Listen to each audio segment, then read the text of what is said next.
what up? Team K, back for another part of my hip-hop vinyl collection. Last video, we rounded off the letter E. I'm going to go into the letter F, going into the letter G. So, yeah, we're going to start off with the first record. We got here Finsta Bundy with 101, The High, which is a really dope compilation, which was released by 90s Tapes, a label that specializes in underground hip-hop vinyl and old school rap vinyl and shit. And this was one of their first releases that they put out. You know what I'm saying? It was not the first release for sure, but it was one of the first releases. And this thing right here is really, really awesome, bro. It's like a compilation by this group, Finsta Bundy. They're a group from Bushwick, Brooklyn. You know what I'm saying? They were like the driving force behind this whole random rap scene in the underground in the 90s. You know what I mean? Like, they got their start back in the early to mid 90s. I think it must have been like 1993. It's when they first released their first 12-inch single. And since then, they released a string of 12-inch singles, and all of these like classic 12-inch singles, you know what I'm saying, those songs were compiled onto this release, you know what I'm saying. So this is a really fantastic release. It's a triple LP where the first two discs, you have all the classics on here. You got Sunny Side, Spirit of the Boogie, Who I Be, Feel the High, Don't Stress Tomorrow, Crush, Activate, One Life to Live. I mean, this is just an essential record for anyone who loves that 90s underground hip-hop shit, man. That random rap hip-hop, you know what I mean? Essential release. At least for me, because I love Finsta Bundy forever now. And yeah, man, really, really dope fucking music. Dope release too, you know what I'm saying? You can tell that Finsta Bundy also was pretty essential to 90s Tapes, because they gave that release a really amazing treatment, you know what I'm saying? 3 LPs. It's a colored vinyl pressing also. It's on white vinyl. You got gatefold instrumentals on the third record, a selection of instrumentals on the third record. And yeah, this is just fantastic stuff, man. And I'm really glad that I've copped this album back when it came out, because since then it gained a lot of value, man, and it's pretty pricey at this point. Next up, we got Freddie Gibbs and Madlib with Piñata, or as it was originally called, Cocaine Piñata. Unlikely pairing, man. Freddie Gibbs and Madlib. Definitely Freddie Gibbs on the front here, Madlib on the back. Yeah, unusual pairing, bro, because Freddie Gibbs, he was mostly known for doing like trap music back in the days. You know, at Madlib, he was doing like underground hip-hop, a little bit more updated form of underground hip-hop, but it was, sound-wise, it was nothing that Freddie Gibbs at that time would necessarily rap over. But that unlikely combo turned out to be a bomb of a combo, man. Like, to me, this album, Piñata right here, man, is a modern day classic. I fucking love this record to death, man. This thing has stuck with me since 2014. I'm still listening to it today, man. Like, every single track on here is just banging. And yeah, it's definitely a really amazing gangster rap album. If you love gangster rap, then you will love this. Of course, I got some more Freddie. You know, I got Freddie by Freddie Gibbs. Now, this cover is a nod to Teddy Pendergrass's album Teddy. And yeah, Freddie Gibbs is a funny motherfucker, man. I love Freddie Gibbs, bro. You know what I'm saying? Besides him being a dope fucking MC, he's funny as hell, man. And it shows on on this album too, man. Like, the cover alone is just very comedic. If you're familiar with your music history. Yeah, man, but this album is dope as a motherfucker, man. An album that in theory I should not like, actually, because this is a full-on trap, 808 trap album. And I'm not a big fan of it, especially when it's like spread across a whole album. You know what I'm saying? I cannot listen to a full-on 808 trap album like that, man. But this thing right here, man, fucking killer. And it was all because of Freddie Gibbs, man. Because Freddie Gibbs, his flows are crazy, man. He got so many dope flows, and you know, has a really good presence on the mic. He's very technical with his rapping. So he made the production work for me. You know what I'm saying? So heads off to Freddie Gibbs, man, for creating an album that I really shouldn't like. You know what I'm saying? But I do. Love this thing, man. Dope fucking album. Yeah, taking everything out, man. We got a little insert, which was actually unnecessary. It's just some pictures, no credits, no nothing. Got a little download card up in here, man. And this was pretty weird because this was actually reissue. You know what I'm saying? The original pressing went for stupid money, you know, for a long time until this album got reissued. And for some odd reason, man, HHV was the only retailer that would get like a special color pressing. You know what I'm saying? Everybody else just got the black vinyl pressing, and HHV was the only retailer that would get like their own special pressing. You know what I'm saying? Which is something that you usually never see. You know what I'm saying? But it happened here, and I'm really glad that that they got a special pressing exclusive to their shop, because yeah, makes it a little bit more special for me. But yeah, man, really happy to have a copy of this album on vinyl finally, after all these years of looking. And yeah, man, this shit is really dope, man. I love all the tracks on here, bro, but I think my favorites on here are definitely Automatic. Automatic is my favorite song on here. It gets you going. It gets you in the zone when you're in the gym and shit, man. The beat is hard as fuck. You know what I'm saying? Also love the song Death Row. Set is my second favorite track on here, man. This shit is just dope as fuck, bro. Freddie Gibbs with his album Freddie. Then we got Freddie Gibbs and Madlib with Bandana, their second album, which came out back in 2019. Another amazing album. Just as good, if not even better than Piñata. This is another one that I fucking love to death, man. And this album, crazily enough, man, this one was produced entirely on an iPad, bro. Doesn't sound like it, but it really, like, according to Madlib at least, all of the production was produced on an iPad, man. And that is crazy, bro, which goes to prove, again, that you don't need, like, the craziest hardware to make some phenomenal music. All it takes is just a know-how of producing, and you can create some magic, you know what I'm saying? And yeah, this was an HHV exclusive once again. Got a little insert in here with the credits. And white vinyl again, just like the Finsta Bundy record. And yeah, love this thing, man. And also the humor by Freddie Gibbs shows once again. It says on here, this album includes a piece of paper, bro. It's used so dull with it, man, but I fucking love it, man. That's also my kind of humor, man. I love it. Yeah, this shit is dope as hell, bro. Really love that album, man. Love that album.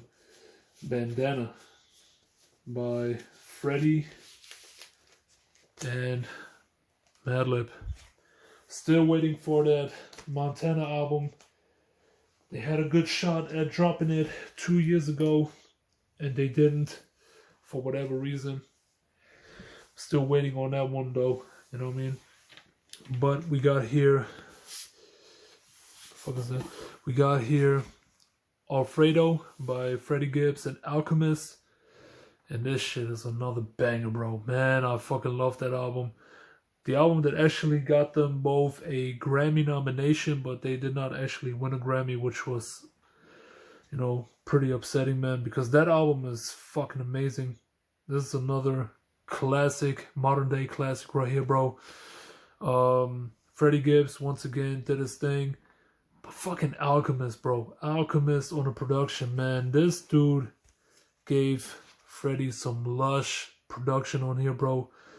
Every single instrumental on here is just absolutely insane, bro. I fucking love the production on here. It's too fucking good, man. Too fucking good. You know what I mean?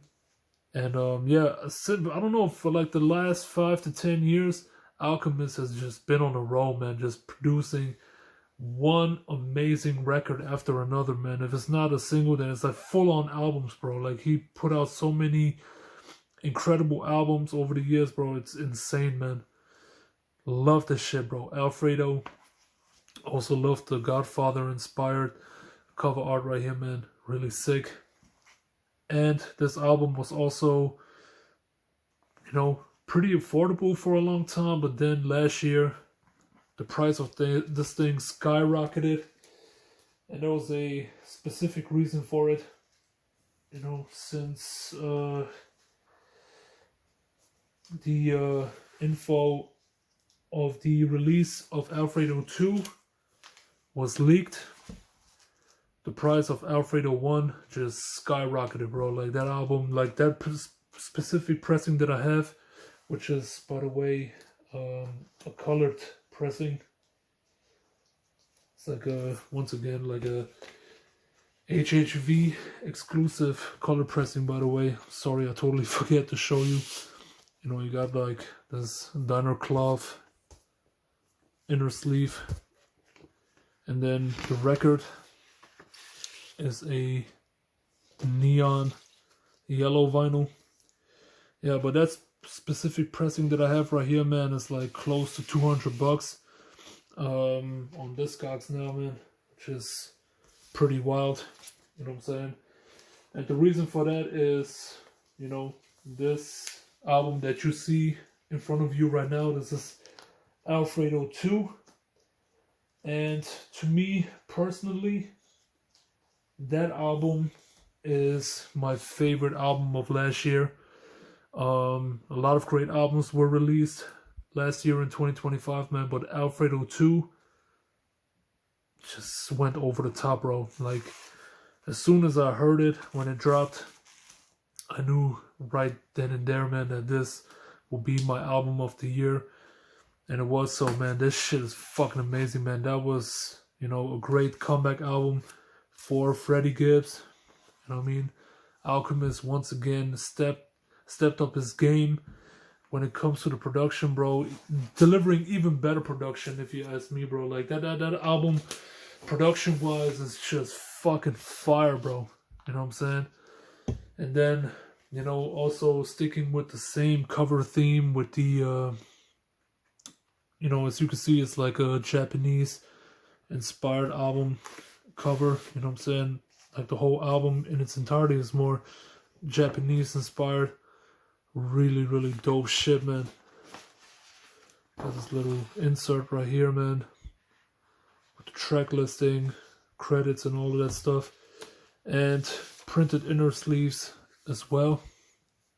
Really nice, but my copy is only a black vinyl copy, so there's no need to show the records. But this thing is a pretty hefty release, though, man. So I think they knew what they had on their hands, and, you know, gave it like a really nice and heavy pieces of vinyl right here, bro. Really, really dope shit.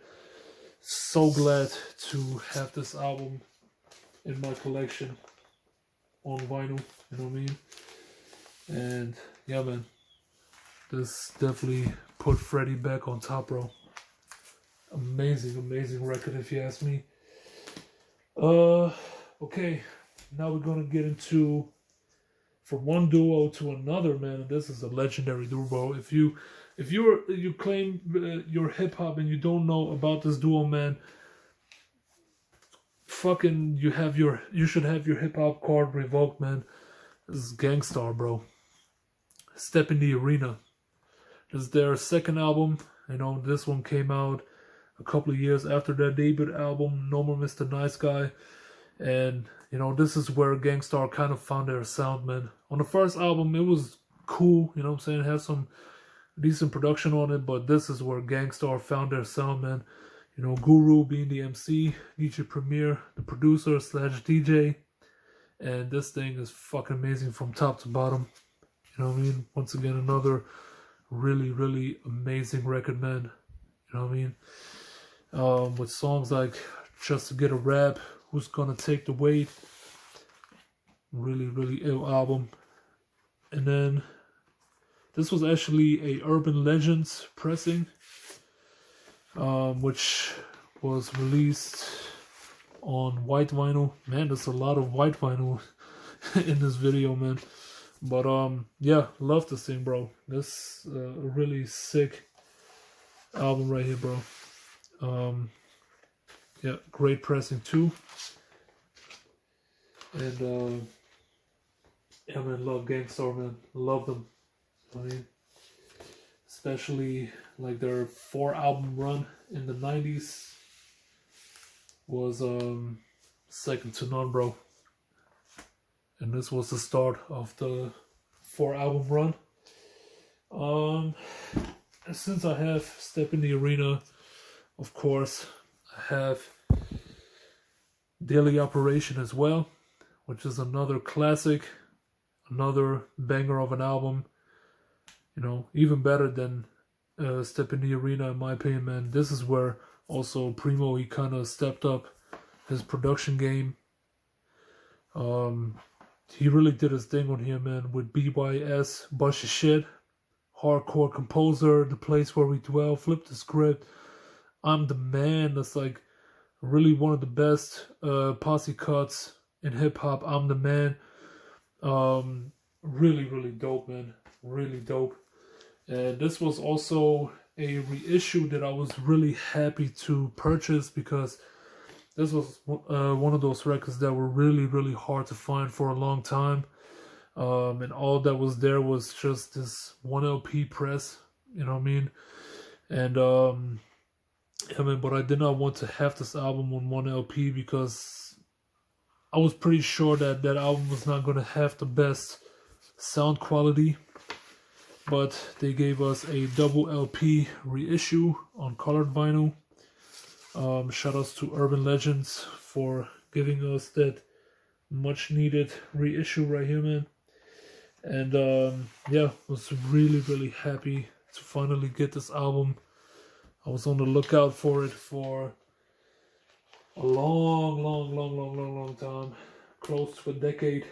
And yeah, when it finally got its much needed reissue, man, I was so happy, because this was like one of those pieces that were missing greatly in my collection, bro. You know what I mean? And so yeah, finally I managed to get my hands on it a few years ago. Okay, next up, of course, we got another classic right here, man. Hard to Earn by Gang Starr. This is their experimental record. You know what I mean? This is where they kind of ditched that whole jazz rap thing and went for a more noisy, experimental type sound, man. It's kind of like I would say like a more ghetto hood version of of Public Enemy a little bit. But this shit is also fucking dope as hell, man. Really dope stuff. Yeah, man. Had a lot of great tracks on here, from Mass Appeal to A Long Way to Go. This album is just crazy dope, man. And unsurprisingly, Who would have guessed it's on white vinyl again? That is just killing me, bro. Why is there so much white vinyl in this video? I have no clue, man. But it's a really dope release to have, man. Very glad to own a copy of this album on vinyl. And yeah, man, this is really nice. Yeah, phenomenal album too. Not quite my favorite Gang Starr album. I would put it at number 2. But my favorite one, I think it comes to no surprise for anyone who's familiar with Gang Starr, is Moment of Truth. It's my favorite album of theirs, man, by far. This is where they really found their sound, man. This is when Primo found his sound. Man, Guru, he was on top of his game, man. You know what I mean? Lyrically, he was just smashing it, bro. And this album was incredible, man. From top to bottom, from the first track to the last, every single track on here is a classic. Every single track, bro. This album is essential, bro. Like, if you don't know this shit, man, just go and listen to it, and I guarantee you, man, you will love the fuck out of this one. If you're into 90s hip-hop, especially when it comes to boom bap, then yeah, got a nice little gatefold in here, man, with credits and all that stuff. And yeah, this record is also triple LP. It's a long album, so yeah, they gave it a 3 LP treatment. And yeah, man, really dope stuff. Really dope stuff, bro.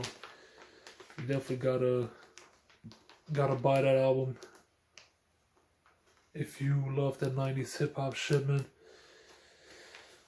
This is a classic for sure. Moment of Truth by Gang Starr. And then we go from one classic to another, man.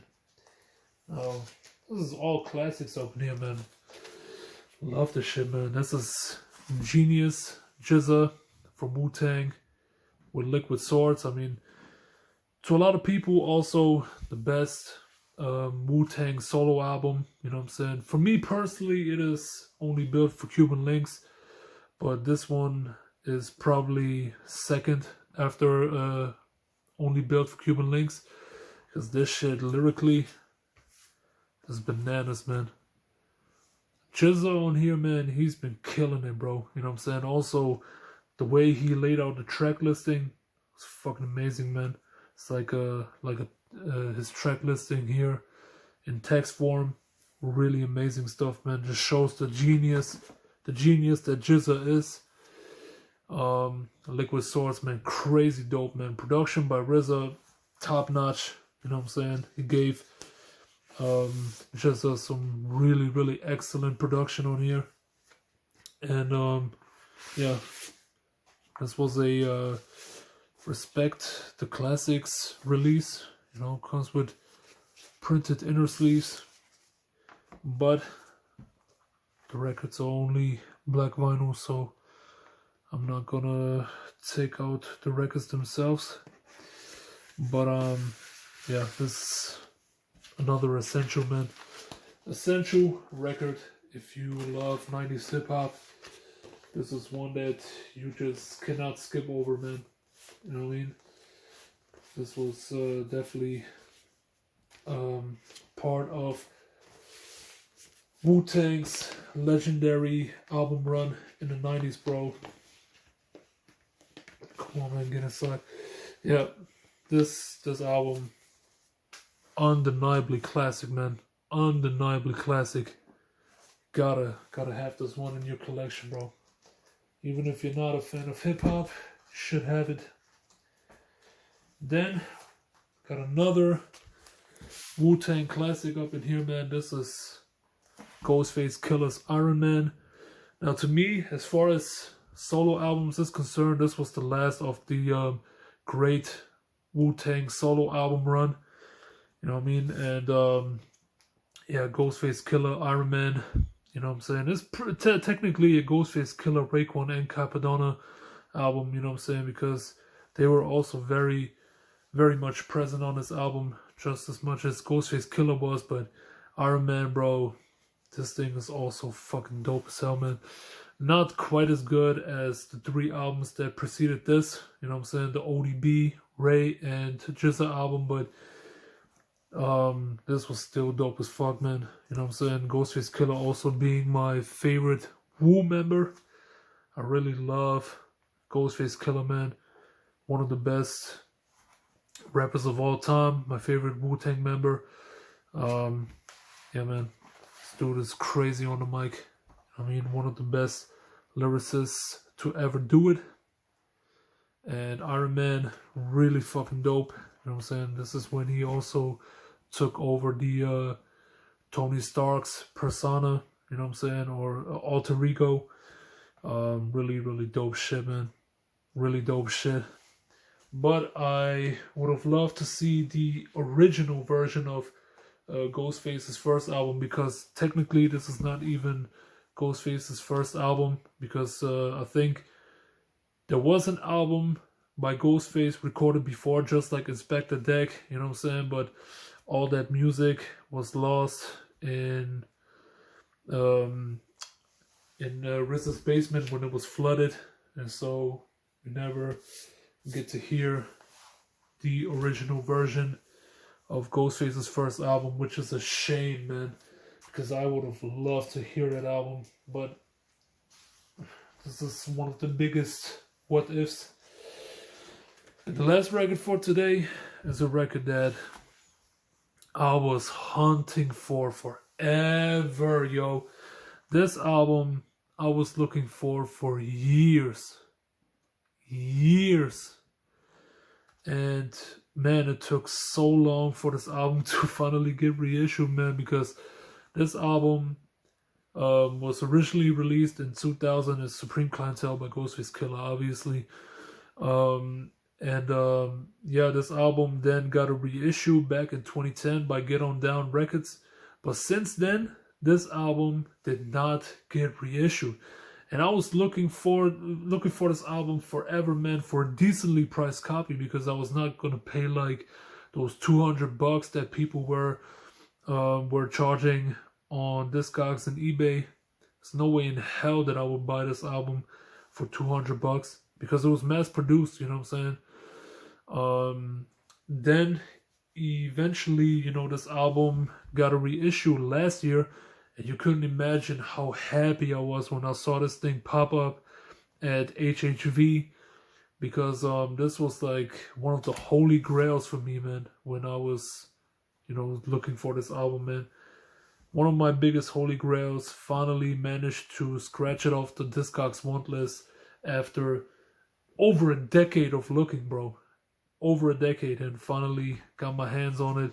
Really, really happy about it, man, because this is Ghostface Killah's best album, and also one of the best Wu-Tang solo albums, man. Absolutely amazing, man. Absolutely amazing. I love this record to death. And yeah, really, really dope. Also comes with printed inner sleeves again, but this is not on colored vinyl. This is the reissue is only on black vinyl, which is totally fine for me, man. It's totally fine, bro. I was actually really close to ordering like the blue vinyl bootleg prior to this one getting released.